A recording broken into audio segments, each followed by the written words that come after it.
Hello, hi, and welcome to another episode of The Emma Gunn Show, where in this episode I am joined by psychotherapist and author Whitney Goodman. Now, if you have ever been tempted to tell someone who's confiding in you about a problem that it'll be okay, don't worry about it, oh, it's fine, or you've ever been seduced by some home decor that says live, laugh, love, or you have shared something on social media, maybe a snappy little meme that seems very positive, then you are going to want to listen to this conversation because actually you might have veered into toxic positivity territory. And that is a landscape that Whitney knows all too well in her work. And we're going to be investigating and interrogating in this episode why actually toxic positivity isn't something you want in your life.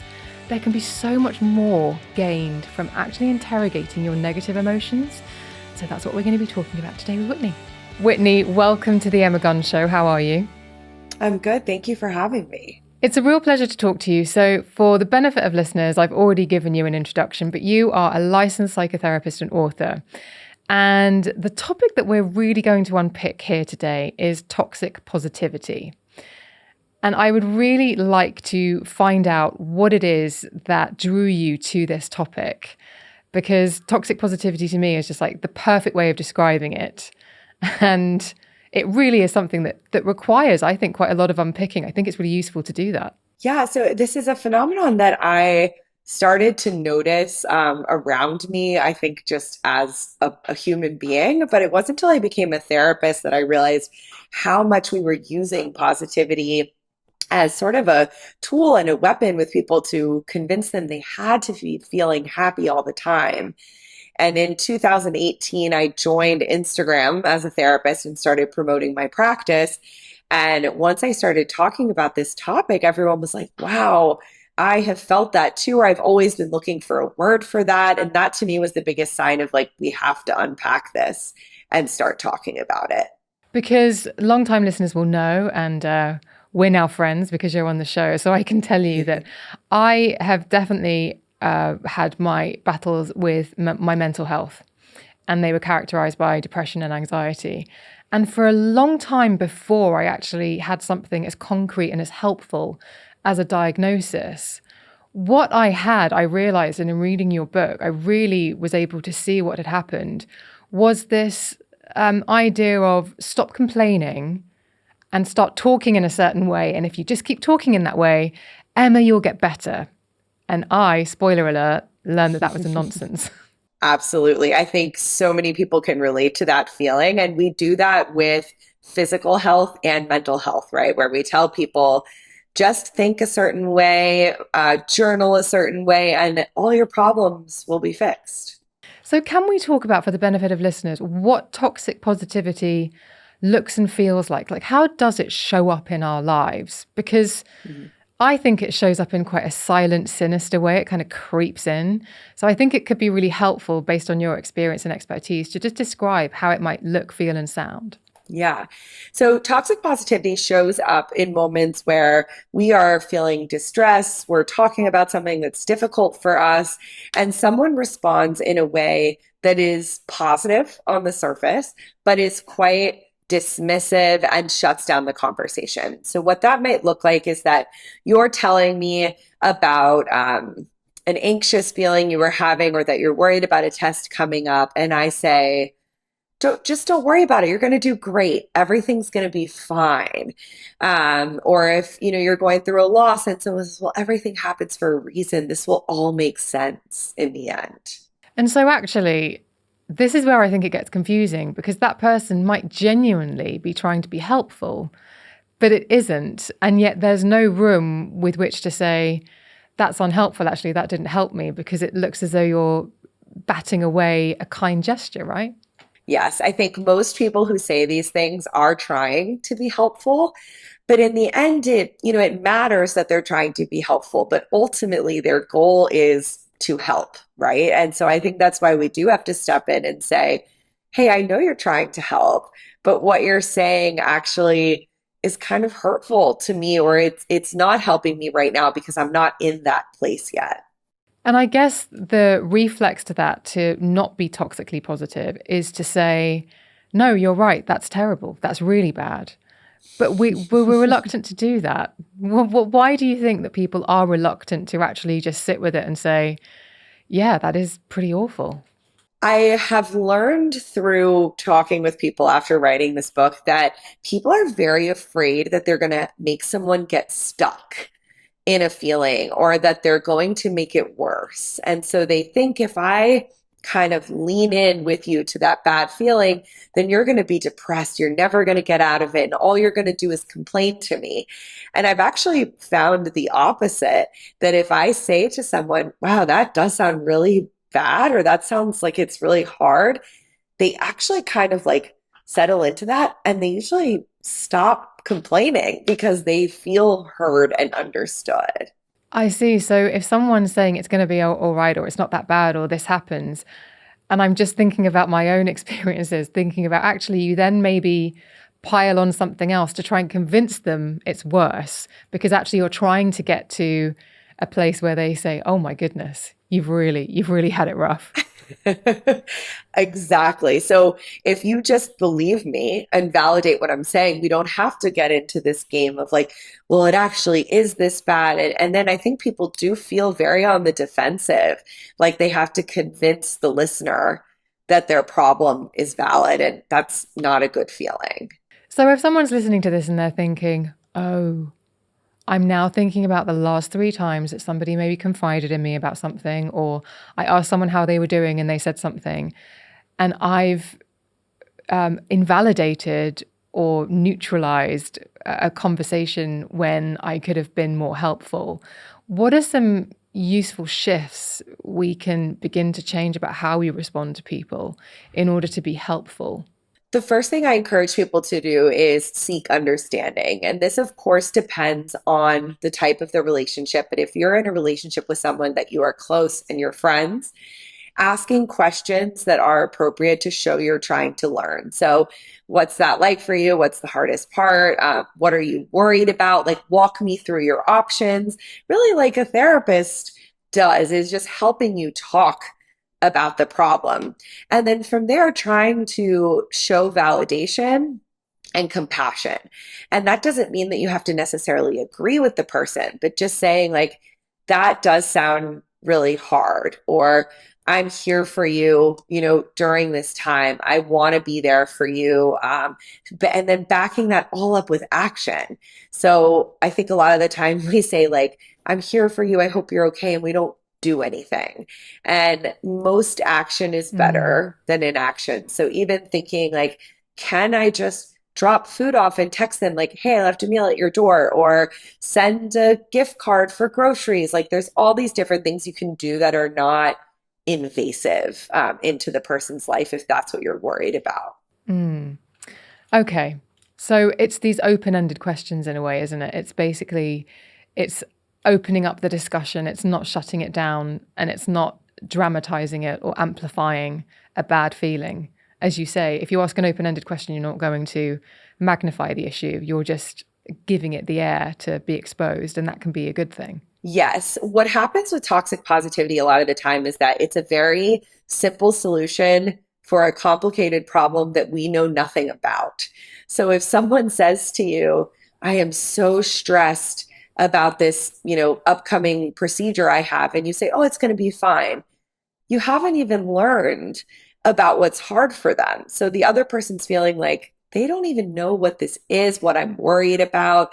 And I think that's where the open ended questions really come in handy, is that it's showing that you're actively invested and that you care about what this person is going through. When I was reading the book, and when I was really trying to unpick for myself what toxic positivity looks like and how it shows up in life, I wondered how it affects different people. And I guess in some of the other episodes I've done where we've talked about anxious attachment or people who've got trauma, or we've talked about narcissists, it came into my mind that actually it can be quite seductive for other people if you look as though you've got all the answers. And I think toxic positivity creates this facade of, it's fine, I know what's going on. And Mhm. that actually can be really attractive because that can make somebody feel like a safe port when in actual fact, they are not. Yes, you're hitting the nail on the head that I think this is the allure of toxic positivity. And this is why we see so many like gurus, motivational speakers that are really all packaging and selling the exact same thing, in different wrapping. And at the core of their message, it's just do this and you will get that. And it's a very very good outcome, right? We're talking about like you'll be healthy, you'll be rich, you'll have friends, people will love you. And that is so enticing. Like, I don't blame anyone for falling into that trap because I think we're selling the things that everybody wants. It's so true. And well, I'm sure you have a position on this, but I have a real issue with the guru status. Again, I've said a few years ago, I was really struggling with my mental health, and it can be so tantalizing to, and I'm sorry, but he's the king of self-help. So let's say I watch one Tony Robbins documentary and then Yeah. all of a sudden I'm like, I want to live my life that way. I'm going to do cold plunges in the morning and I'm going to drop my voice a couple of octaves and I'm going to, it can be so tempting to wear someone else's positivity as your own. But then recently I did an episode on trauma. And one of the things that came up about that is if you're not dealing with your negative emotions, if you're burying them, they are just going to be stored and they are probably going to come back and bite you on the arse.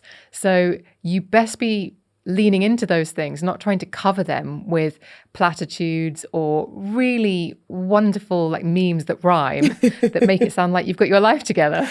Yes, absolutely. And when somebody hands you that script, like you said, of do cold plunges and lower your voice and all this, you can look at that and say, oh, yes, I finally found it. And I can do all this instead of addressing all that stuff I've been trying to push down. And that seems so much scarier than just kind of following this 10-step plan that someone's giving me. Totally. And I guess one of the other things as well, it's always like trying to turn the idea of something on its head. So with toxic positivity, I was like, well, what's the antonym of that? Is it safe negativity?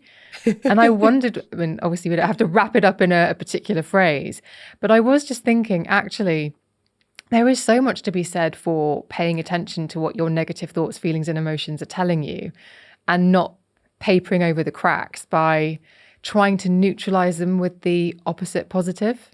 Mhm.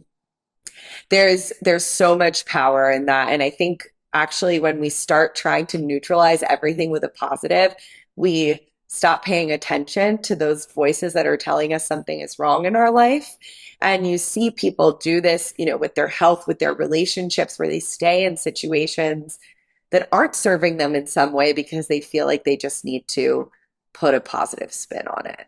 It's a little bit like diets, in that you kind of want to just sign up to a diet, follow it to the letter, and your life will be changed. But it's not. It's about how you live your life all of the time that's going to make the difference. And you have to be able to go out on your own at some point. You can't just be a disciple of a guru or a particular way of thinking if fundamentally what you're presenting on the surface is different from what's going on underneath, right? Yes. And I think that comparison between diets and this kind of like guru positivity self-help is so accurate because neither of those things take into consideration all of the things that make you a human and all those other parts. And without that, we can't give you a plan. It's too difficult for someone to just come down and say, all these people can follow this same plan and get what they want. So in terms of negative emotions, let's just really lean into that a little bit, because for me, actually facing up to what was going on with, and even just today, any normal day, I've done a lot of work, but there might be like a rumbling feeling that is making me feel a little bit ill at ease. And I mean, look, I could go onto a shopping app and I could buy myself some leisure wear because that often is the thing that helps. That could be the balm. But some days it's like, why do you feel uneasy?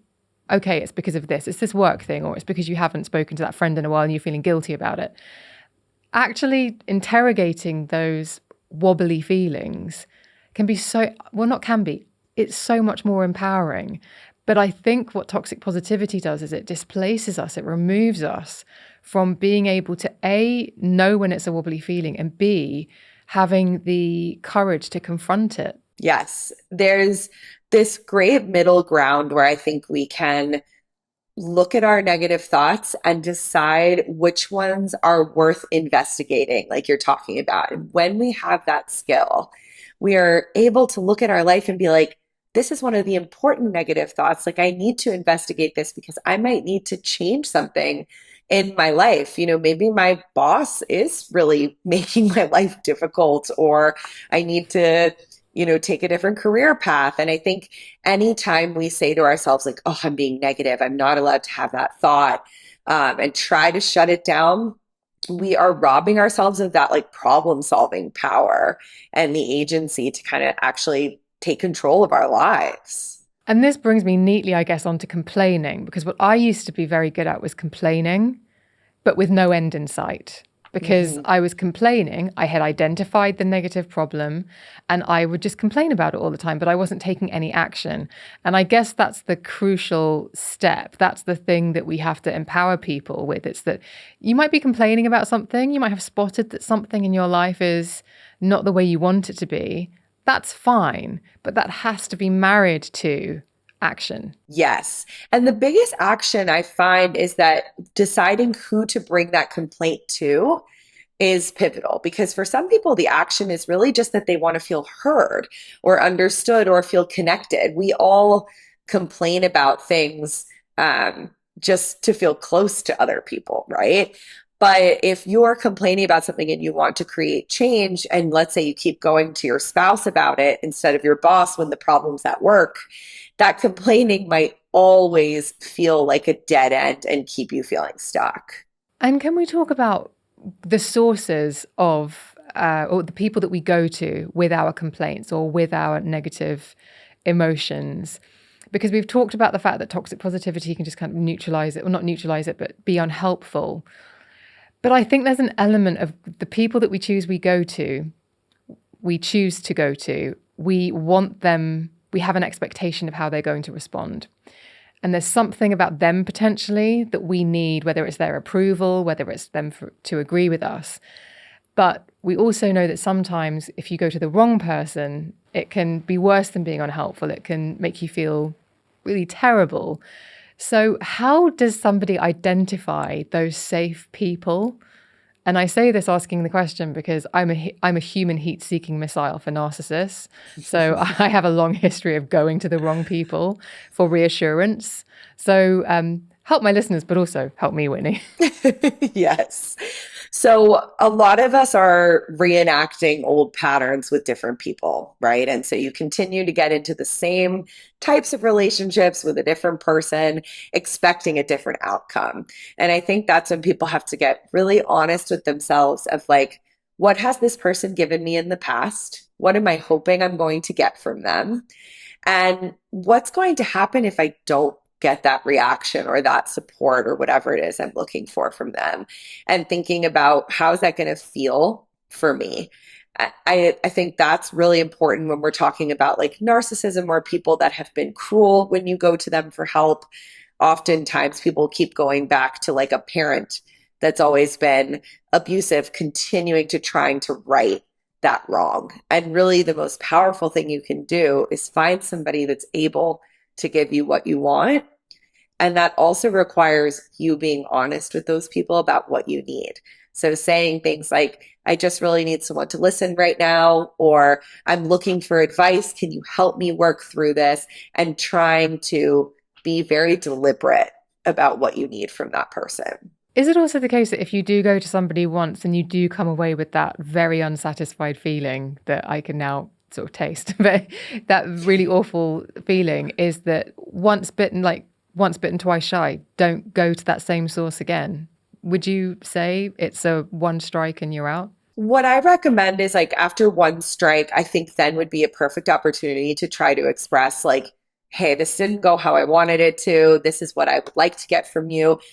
In that moment, you'll be able to tell if you can ever go back to that person again.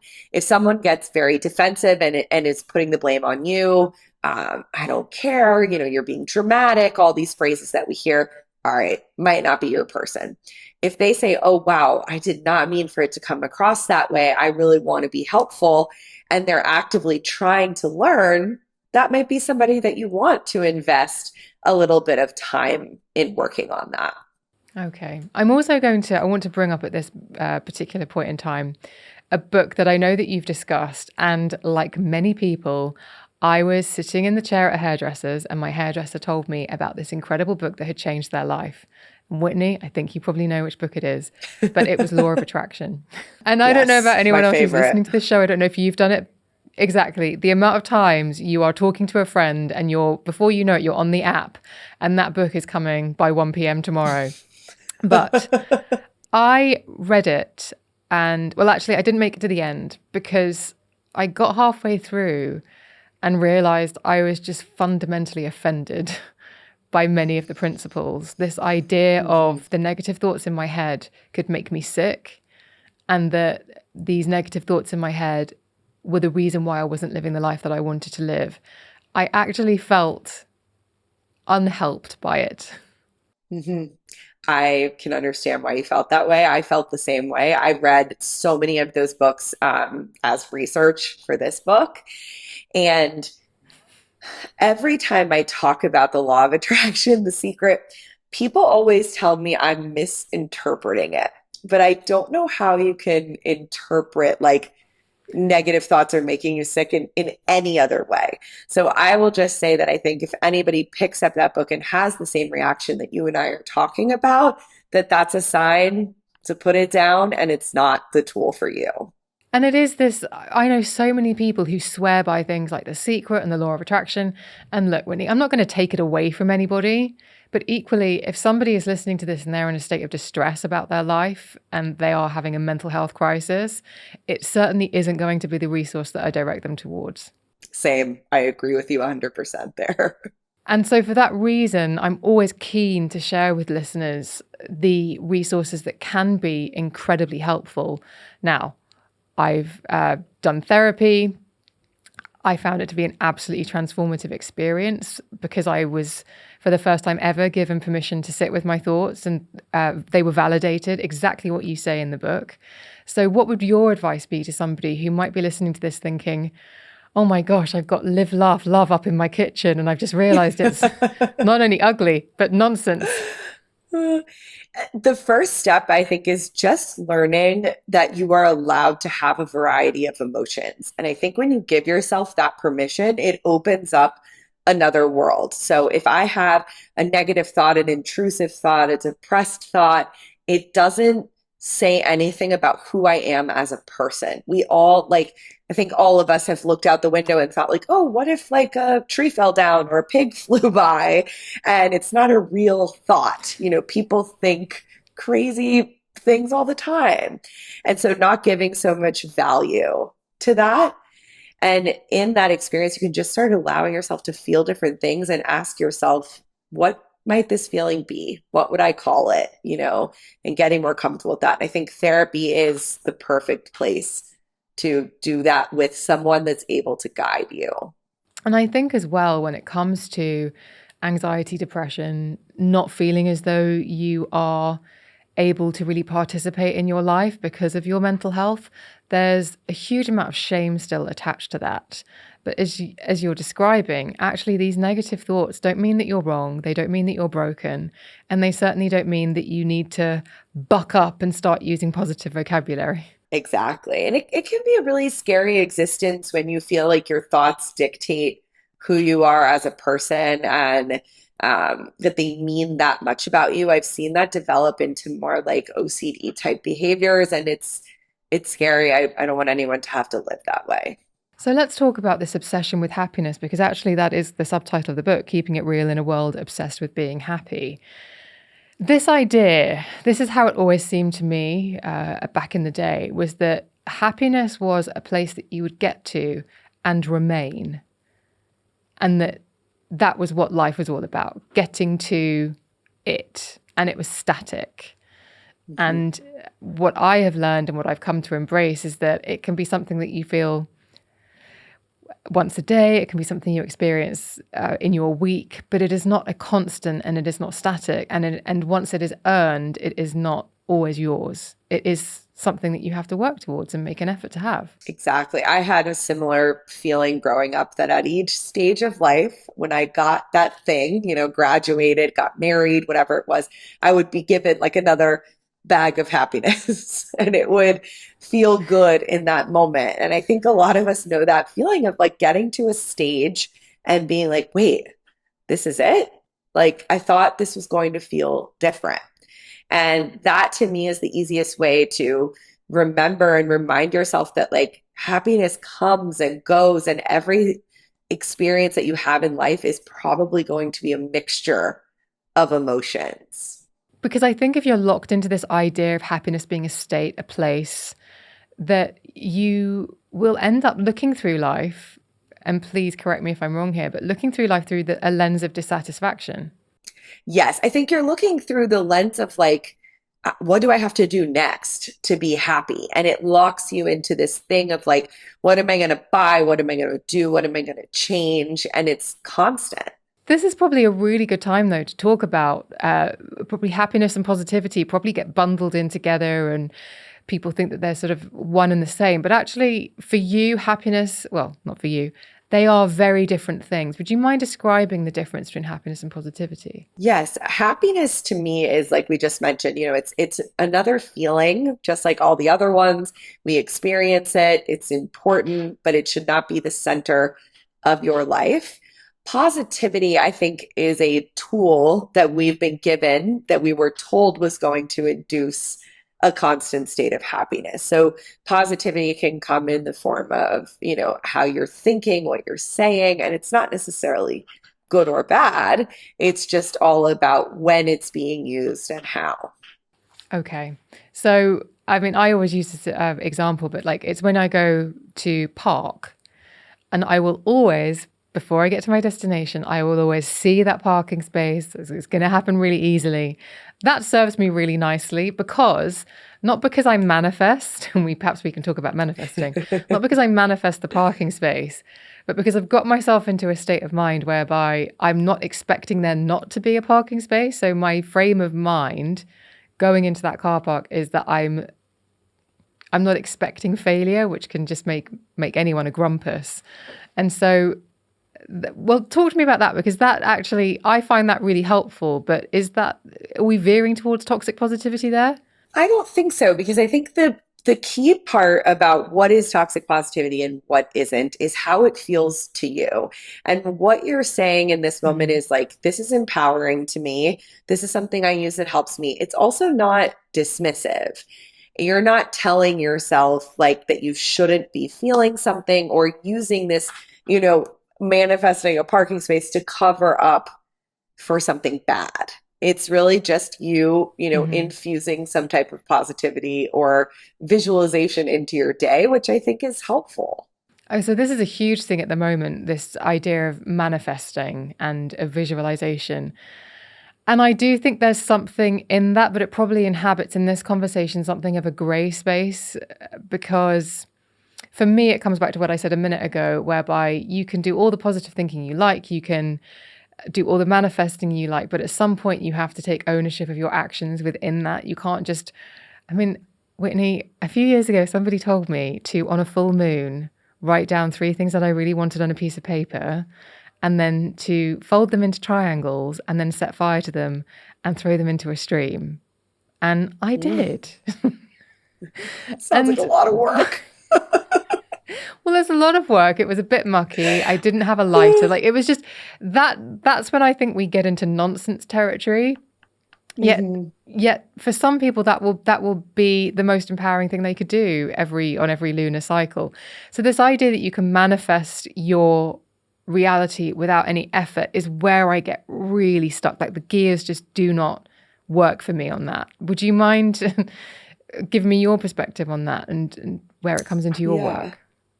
That's where I get stuck as well. And I think a lot of times when people talk about manifestation in the traditional sense, it really is just thinking it, believing that it's already happened, and living as if it's already happened. And so what that means is that you're not really doing anything to make it happen. It's like, say it and it will be. What I find is most Hmm. helpful through my own practice and the research is that you have to first do that visualization step. That's very powerful. Identify what you want. And that might mean um, drawing it, writing it down, creating a vision board, whatever it is. And then from there, deciding, okay, what am I going to do to get towards this goal? What opportunities do I have? So looking at what is my level of access? What privileges do I hold? I think we don't talk about that a lot when we talk about manifestation. And then also, what obstacles might I run into that I need to be prepared for? When I start to think about getting this thing or achieving this goal. And when you go through that process, you're able to actually identify, what you need to do and what might come up. Actually, you just mentioned something there it felt like in the book, it was perhaps one of the more challenging chapters, which is the fulfillment in a difficult world, where basically it opens with you talking about privilege and how we cannot for a second necessarily walk in someone else's shoes and therefore tell them, don't worry, it'll be okay.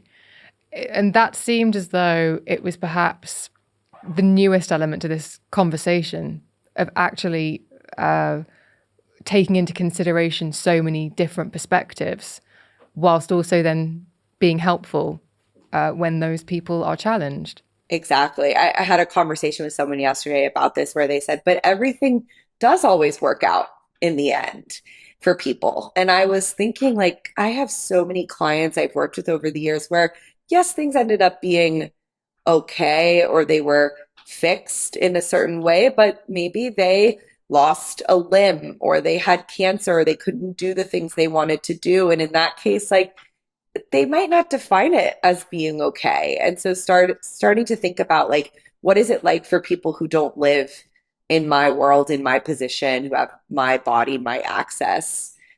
Can they really manifest anything they want? Is that what's happening on social media platforms? Because this came into my mind when I was reading the book and doing my research. This idea that there's so much argument and debate and I'm right, you're wrong, very black and white discourse on social media platforms. And it just strikes me a lot of the time that those people haven't considered the other person's opinion or how they're living or what their circumstances are. And so they're telling them they're wrong based on, well, if you lived in my world, you wouldn't be thinking that. But that's no way to have a Right. conversation. Exactly. That's just like about being right, not about understanding anything. Mm. And so we just get caught in the mess of not taking on, of not having empathy. So what role does empathy play in being able to be helpful? I think both empathy and compassion play such crucial roles in this whole conversation. If we're not going to use toxic positivity, if we're going to have conversations with people, we have to be willing to say, I will never know what it's like to be you. I am not the expert on your life. I can talk about things from my perspective. I can talk about what I know. But ultimately, at the end of the day, you get to decide what you want to do with that information and how it works for you. And I can try to put myself in your shoes, but I still ultimately will not have lived your life, even if we went through all the same experiences. We are going to integrate those and think about them differently. In the way that the conversation about mental health has really moved forward in the last few years, which I think is an amazing thing, there have been movements. And again, I'm going to bring it back to social media because I consume a lot of social media. I know you do. Sit with Wit is a huge Mhm. account on Instagram. It's great. Listeners do follow it. The link will be in the show notes. But one thing that I've really noticed is like these online identities and these online positions. So over here, for example, I don't know if it's the same in the States, but we have a hashtag which is be kind. Mm. And I've seen people with be kind in their profile and who've used the hashtag be kind. And maybe I have some firsthand experience of those people. And I think, you are not kind. And it's almost as though that hashtag needs to be kind brackets to me. And so it's really struck me how the way that we present on social media, particularly with these things that make us look like really, really good people, it's actually a projection of how we want to be treated. We need the world to treat us a certain way. So we're saying that that's how we're living, but Hmm. we're not all of the time. And listeners, I'm not saying this is a perfect person who is acting perfectly all the time. I screw up as often as the next person, but it just seems to be this new phenomenon because of social media, perhaps. Yes, I actually posted something about this yesterday, and so many people were saying like the people who have Be Kind in their bios are usually some of the meanest on the internet. And I actually play a game a lot with myself, and people leave a really mean comment on my profile, and I go to their page. I know it's either going to say, Be kind, good vibes only, live, laugh, love, or some other type of positive quote. It's 99% of the time. It's Yeah. very strange. I feel as though we need to make live, laugh, love, good vibes, and be kind. Almost like put them in their own little pile of these are like there needs to be a little alarm that goes off when you Right. see them. Because even though Back this is what's away. so interesting about yeah, even, this is what's so interesting about this discussion is that things that can look they're wolves in sheep's clothing sometimes. These platitudes and these things that are so shareable. They're like, oh look, I'm a really good person because I shared this, that, and the other. But actually, they're hiding something sinister. I think that's what really. And I think with your account, and I think reading the book, you realize that once you see the matrix of it, you simply cannot unsee it. It's so true. And that's where I think there's such a distinction between actually being kind and wanting to appear kind. And that's where the toxic positivity kind of falls in there, is that even though what you're saying sounds nice, it's not actually nice. And I think we have to reflect back on ourselves and say, okay, how can I actually be helpful? Because helpful is the key, isn't it?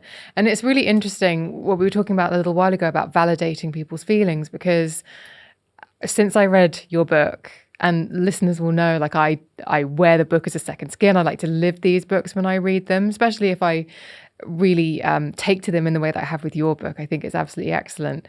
And I had a friend get in touch with me. They're going through a really terrible time. My instinct as a people pleaser, maybe we can come on to people pleasers and toxic positivity in a bit. My instinct is to it's going to be okay. We'll be fine.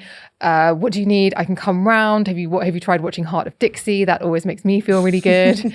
And instantly it's like, I'm just going to fix, fix, fix. And I just wrote back, oh, that's shit. Hmm. And it's not just shit, it's shit upon shit. I'm really sorry. And it was so fascinating to me how the response I got was actually really grateful. Yeah. I think people are so grateful when you're able to meet them in that place and not try to put a bow on it, because it also validates for your friend, like, oh, I am feeling the way I'm feeling because this is a shitty thing to go through. I'm not dramatic, I'm not crazy, I'm not blowing it out of proportion. And that validation is enough to just be like, oh, thank you. So, as a reformed people pleaser, or I'm definitely somebody who, if I can walk into a busy room and if there's somebody who is not happy, I will sense it. And I won't just sense it, it's like the force, like a tractor beam, pulls me towards them. And I'm like, how can I be of service? Mhm. And actually, I always thought that, again, I suppose I thought that made me a really good person, but it didn't. It's quite selfish to think, I see that you're not doing that well. I want to fix you, because what comes after that is that someone says thank you, or I have expectations that they're going to think I'm a really good person for it. So people pleasing and toxic positivity are kind of interesting bedfellows, because if you're constantly going around making people feel better, trying to make people feel better, and saying all the right things, particularly if they're a bit wounded or not doing that well, yeah, they do seem to be a personality type and a way of speaking and living that can go hand in hand. 100%. I can so relate to what you're saying. And I think we have to remember that we're not actually pleasing the other person when we do these things. We're really just thinking about, like, how do I sound? What am I going to say? Like you mentioned, how am I going to fix this person? And I think we have to flip the script and instead ask, like, what does this person need? What are they feeling? What are they going through? How can I understand them better? And leave ourselves out of it when we're trying to be helpful and compassionate. Because it can be this thing, can't it? As like, I know when people have said to me, "Oh, you're the perfect person. You're exactly who I needed to speak to about this." That can feel really, really good. But if you're not actually helping, it's this weird dynamic, isn't it? Because you can seem like you're doing something really lovely, but actually you're not. And so I wonder, let's take toxic positivity, people pleasing, and narcissistic personality types. I mean, that's like They could a all cocktail hang out I don't want to together. sip on. For sure. Are they drawn together, toxic positivity, people pleasers, and narcissists? Well, I would imagine that you're going to see a lot of those qualities of all three in a person at one time, probably. Also, more the narcissism, the toxic positivity together, and maybe being drawn to a people pleaser. But I could see how all of those traits could coexist or help support one another. If someone's listening to this and they're thinking, oh, hell, I've shared a good many meme. I've got be kind in my bio. I tend to tell people it'll be okay when they come to me with problems. How can somebody find their way back from this particular way of speaking and communicating, which has become so popular and and it's such a knee-jerk reflex that's validated? How can one begin to walk their way back? And does it take a lot of introspection? Is it going to take a lot of introspection? The place where you have to start with this, I think, is with yourself, because typically when people say those things out loud to other people, it's also the voice in their head. And so, again, validating like, I'm allowed to have other emotions, so are other people. I don't have to fix things for people. And really trying to integrate some of those core beliefs into how you operate in the world. After that, I really think it just takes practice of like, I am going to try to sit with people in their feelings and realize that nothing bad is going to happen. It's okay. We're not going to die if I sit with this crying person and don't try to fix it for them. And the more exposure you get to that, the easier it gets. But so many of us grew up in households where your parents were telling you, like, don't cry, it's going to be fine. I just want you to be happy, that it can take a while to eradicate those beliefs. I saw actually on your Instagram a few days ago, you posted about how empowering it is to realize that you can't get your needs met by your parents sometimes. And I think sometimes creating this show, it can be really difficult to have this conversation because I adore my parents. I think they did the best that they could do. I know that they love the crap out of me. And yet that's not to say that there aren't things that my brother and I perhaps have come up against because of the situation that we grew up in. And I just wanted to unpick that with you a little bit because I saw there was a huge amount of interaction on that post. And it does seem to be one of the biggest keys when I've had other guests on this podcast, like Nicole LaPera or Dr. Tracy Shaw's, when we've talked about trauma. It really does seem to be that if you assume that this world that you grew up in, the home, the people that you grew up with are perfect and, in inverted commas, normal, that can actually be unhelpful. And sometimes you just have to be real about it, still love it, still appreciate it, but begin to understand that there are probably things that happened there, seeds that were sown, that you have to unpick and fix, for want of a better expression. Yes, there's definitely this feeling of like, if I say anything wrong about my parents or criticize anything, then it means that I don't love them, I'm ungrateful, whatever it is. And we have to understand that there's this big spectrum of like abusive parents on one end, and then also parents who tried really hard, did a great job, but there was just personality differences, or the family was going through a really hard time, whether it's illness or, financial insecurity